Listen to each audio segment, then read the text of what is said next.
Okay, so this is a 2023 Surron Ultra B, meaning that it's nearly 3 years old, and this bike has nearly done 7,000 miles on this motor.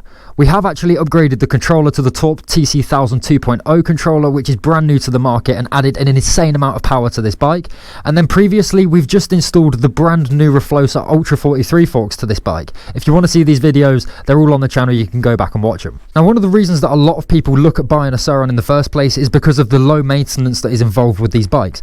But some people mistake low maintenance for no maintenance. Now, nearly every single moving part on the Surron has a bearing. The headset, bearings. Front wheel, bearings. Back wheel, bearings. Jackshaft and all of this centre drivetrain of the bike, all covered in multiple bearings. Now, when these bearings are new, this is what is responsible for making these bikes feel smooth, heavenly, and just sound an absolute dream.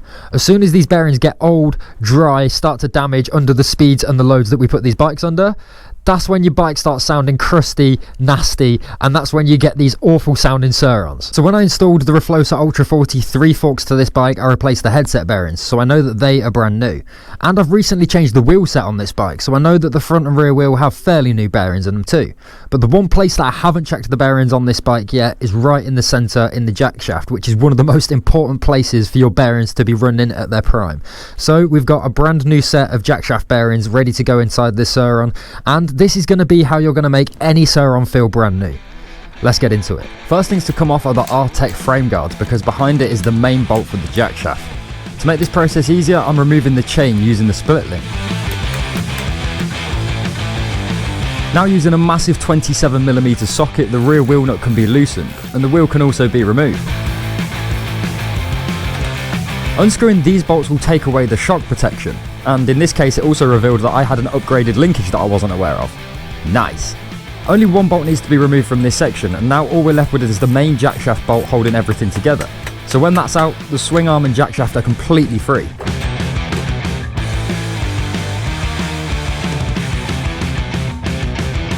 Usually I'd buy replacement bearings for the swing arm, but on this occasion I didn't, but they're still going to need some attention. These bearings rarely do a full rotation, so it's common that they almost entirely seize up, but we can solve that.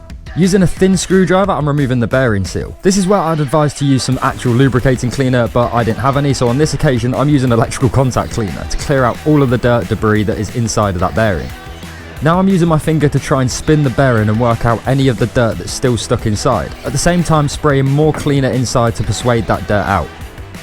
Once I've got the bearing doing a full rotation, I take this red racing grease and completely repack the inside of the bearing. This should keep these bearings running smooth and sounding smooth, and hopefully make these last just a bit longer. Once I'm satisfied that there's plenty of grease inside the bearing and it's spinning smoothly, I clean the area and reapply the bearing seal, and then repeat the process for all 4 bearings in the swing arm. Now, if like me you didn't fully prepare to do this job and you didn't get every bearing that you needed, that is a good little tip to get your swing arm bearings running correctly. And seeing as they're in the swing arm and they barely move, these bearings very rarely wear like the other bearings on the bike. But now the real reason we actually took this bike apart, that was to look at the bearings in the jackshaft. So we're going to start stripping this jackshaft down and actually replace the bearings in this.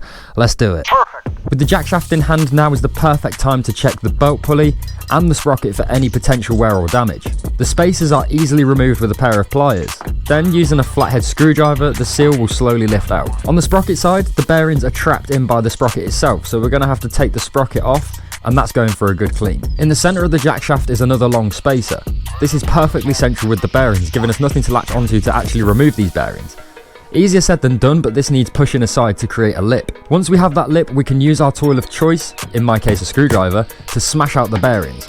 It's important to work side to side with small hits, making sure we're not wedging the casing inside of the jackshaft itself. After a few taps of gentle persuasion, the bearings will work their way free, giving us more room inside to actually remove the second bearing. There is actually 2 bearings either side. With one side completely open, the spacer will drop out, and then we can use a more suitable tool to easily remove the following side. And now we can inspect the old bearings. To my surprise, they're actually in pretty good condition, and I would say that these have definitely been replaced before. Still, it's out with the old and it's in with the new. To get the new bearings in the jackshaft, I use a 23mm socket to match the bearing's outer race diameter. This is so we don't damage the bearings when tapping it in. Now I'm applying grease into the insert to avoid friction when installing the new set. Using a soft mallet, I'm tapping the bearing to get it started flat and level, again so it won't get wedged on the install. Once started, I then use the 23mm socket as a punch to hit the bearing until perfectly seated. Then it's a repeat process for the top bearing. Another vital step is remembering to install the jackshaft spacer, as it's easily forgotten. This just drops into place and can be centered after the bearings are pressed in. Then it's a repeat process for installing the final two bearings. With the bearings all set in place, the sprocket can now be added and the final seals and spacers are all back in their places. With the bike in multiple pieces, now is the perfect time to give this belt cover the attention that it's needed for a long time. Why Surron continues to make these lime green is beyond me, but finally, I've had enough. I'm putting this piece in stealth mode by spraying it black, and if you think that's a lot of spray, it is. And if you're wondering what this is, it's Plasti Dip. This will dry like a vinyl rubberized coating that can then be peeled off at a later date if we don't like it. Now, I completely rushed this in order to get it back in the bike so the texture looks awful, but realistically we're seeing like 20% of this actual piece, so once it's back inside the belt cover, literally no one will know the difference. So I'd say I'm about halfway through getting this Ultra B feeling brand new again. We got the swing arm and jackshaft bearings all replaced, all re-greased, all renewed. This swing arm is going to be mint going back in the bike with those bearings re-greased, but I've also got the belt in hand, and the belt is starting to feel a little bit flexible. You can tell it's been on the bike a while. It's probably starting to get a bit aged, but all the teeth are still intact and this belt has been going strong.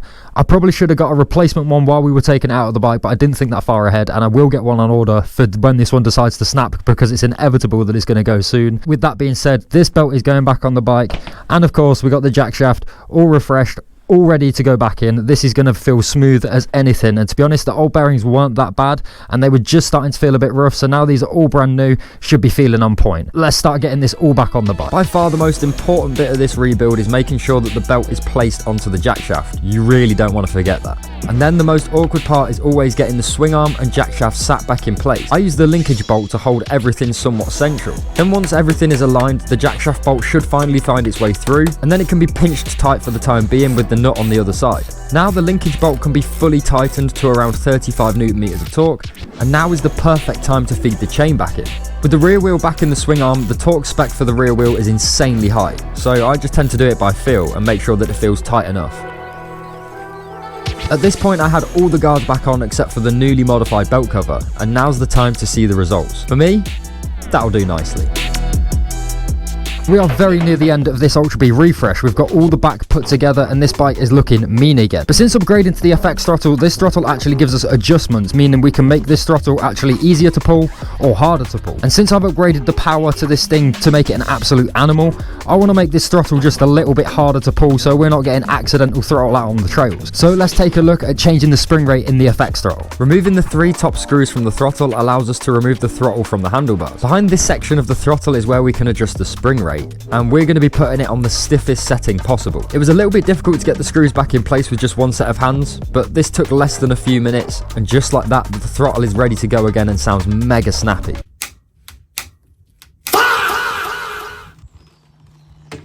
Eco mode. Drive mode. Sport mode.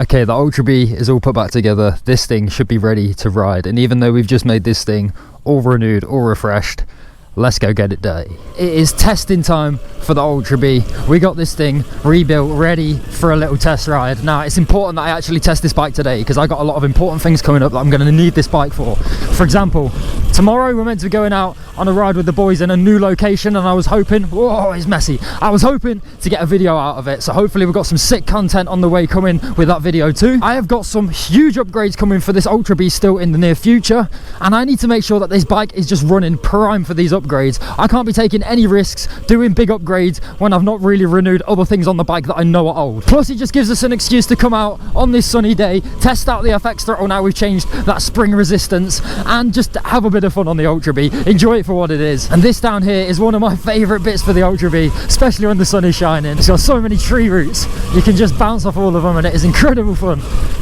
Good little test for the RFLOXA Ultra 43 suspension as well, because this stuff is fairly new. I've only tried it out a handful of times on this bike, And I have actually just upped the spring rate, I've upped the compression, and I've slowed the rebound, making these forks feel a bit stiffer.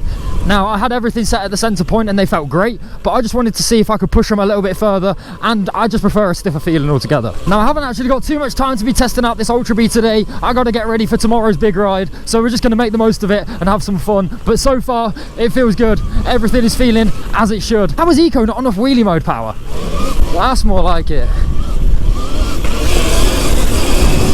Yes. Oh, it's dreams. Now we've upgraded those forks, it can just handle everything so much better. Those stock forks, they were okay for the job, they just did the job though. We want something that was a bit more plush and a bit more special, and that's what these RFLOXA 43s are. Combined with changing the bearings in the Jackshaft and getting that area feeling good again, the bike's on point. Now, the bearings in the Jackshaft weren't actually too bad in the first place. I could tell they were just starting to wear a bit and they were starting to make some funny noises. They were starting to sound dry. And again, with these upgrades coming up, I needed these bearings to be on point. Now, I probably could have got away with leaving them for probably another month or two, and I'm sure they would have been fine. But if your bike is making some strange noises, especially from the center of the bike, I can almost guarantee that 80% of the time it's going to be the bearings. It's going to be that they're dry, unlubed, there's no grease on the Jackshaft itself. And all of these will make a massive difference in your bike running smoothly. And realistically, if you stay on top of these things, if you're checking your bearings every sort of 3 months, replacing them every 6 months, and they're really not that costly, they are really cheap to do, but then you're actually keeping on top of these things and doing it twice, 3 times a year, your bike is just going to feel on point the whole way through. Whoa, whoa, whoa, whoa, whoa. Just as the UK was drying up, it decides to shed a load of rain down again. Now everything's just wet and sloppy. I knew we were going to be getting messy today. Now, this is part of the reason that I wanted to stiffen up this FX throttle. So because we're running more power now with the TORP TC1000 2.0 controller on this bike, it means that I've got a lot more power to handle at the hand of a throttle. So with now having a stiffer throttle, I've got to give it a lot more of a pull for it to really accelerate me, which is what I like. I like a bit of resistance on that throttle. I like to know that I'm pulling it. The spring originally was set at the center mark on this throttle, so to think that we actually could have gone lighter on the throttle is even more incredible. Whoa, it's slippy. Okay, let's go. Drive mode. Bit more acceleration.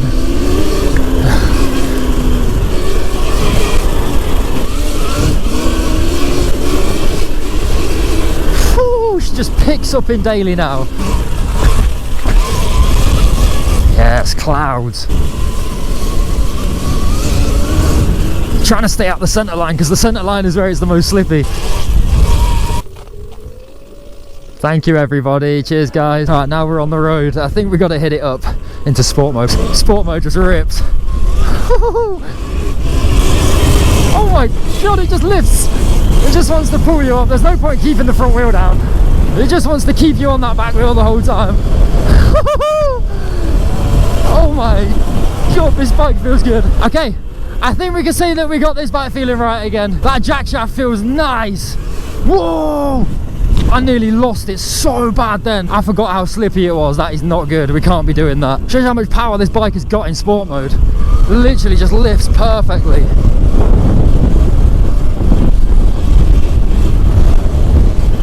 Oh, dreams. Dreams in a bike.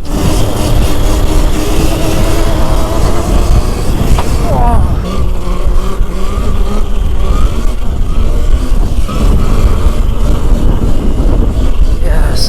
So does anyone agree with me? I don't know if anyone's tried a tyre mousse before, but I'm running a mousse in the rear tyre on this bike. Now, whenever I wheelie, I can feel that rear tyre wobbling around like mad. It is so hard to stay stable. It's not just the off-road tyre, it is the whole mousse in general.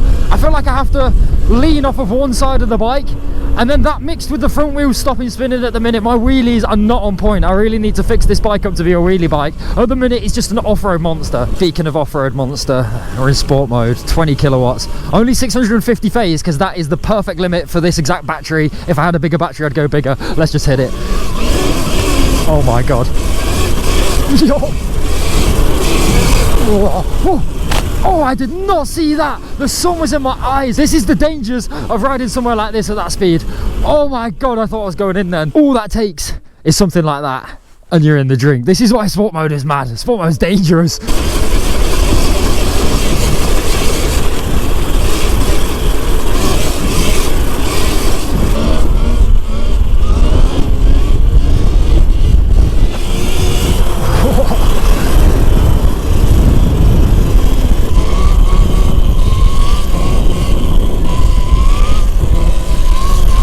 So hard with that mousse on. I can't wheelie this thing, it's just impossible. Last try. No, it's just not having it. So unbalanced. Okay, one final time. Sport mode. Let's rip it.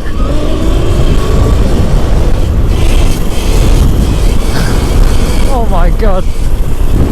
I just don't get over that acceleration. I had to slow down because of the gate. You just can't get over that power. Even standing up, it's just pulling you. It's insane. Such clouds on that RFLOXA as well. Such a big difference whether you're on or off-road. Mainly off-road. Obviously I'm an off-road rider. I have these things set up for off-road riding. Yes. If you've made it this far in the video, comment smooth down below. Any discount codes I have available for any of the parts in or out of this video will be down in the description of this video. If it's your first time here and you like this sort of content, make sure you're hitting that subscribe button. Loads more to come in the future. Insane upgrades every week at the minute. Make sure you're catching up. I'll see you in the next one. I'm Matt Francis signing out. Peace.